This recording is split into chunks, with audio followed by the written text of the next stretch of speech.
Yama, I'm Jack, and this is Newsbreak. The US state of Florida has been hit by strong winds and flooding after Hurricane Idalia made landfall as a Category 3 storm. Here's Michelle with an update. It's the most violent storm to hit this part of Florida in 100 years. Oh my gosh! Buildings have been washed away, thousands are without power, and there's lots and lots of flooding. It's all been brought on by Hurricane Idalia, which hit the US overnight as a Category 3 storm.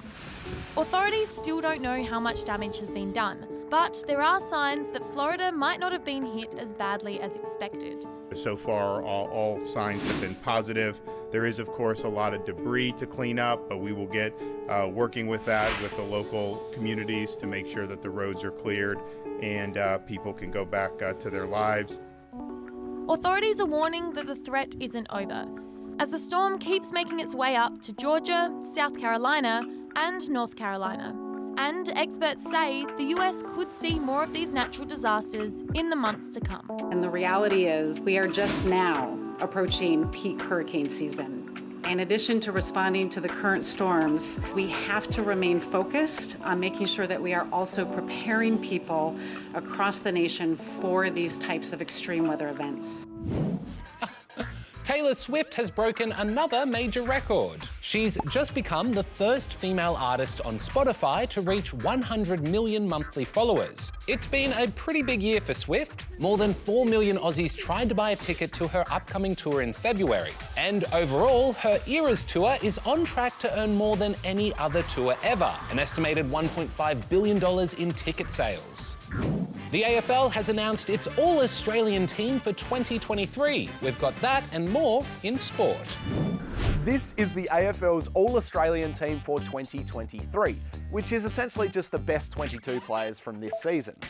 This year, the team features 12 new faces, including Zach Butters, Errol Goulden, brothers Josh and Nick Dacos, and Taylor Walker.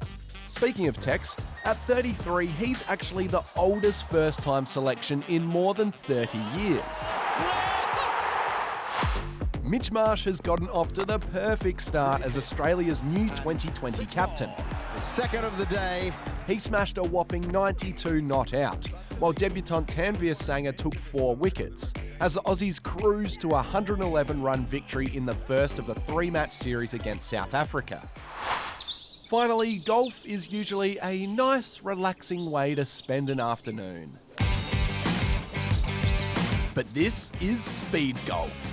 This is the British Open Speed Golf Championship, where competitors' scores are combined with the time they take to complete the course.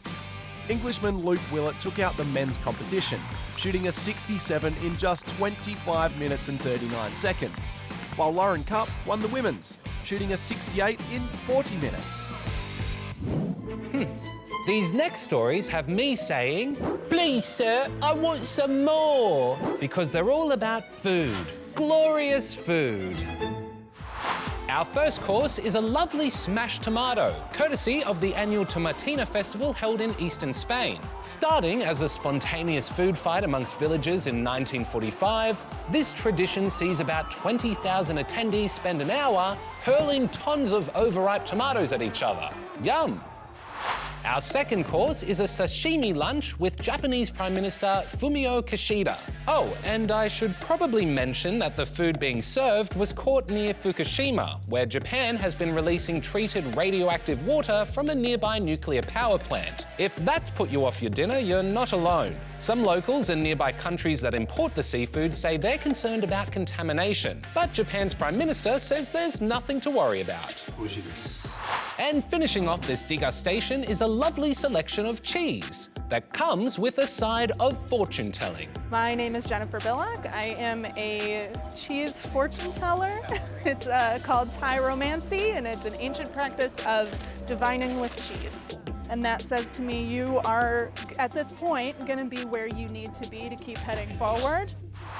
Ooh, I'm getting a prediction. The show's over, but we'll be back tomorrow with more.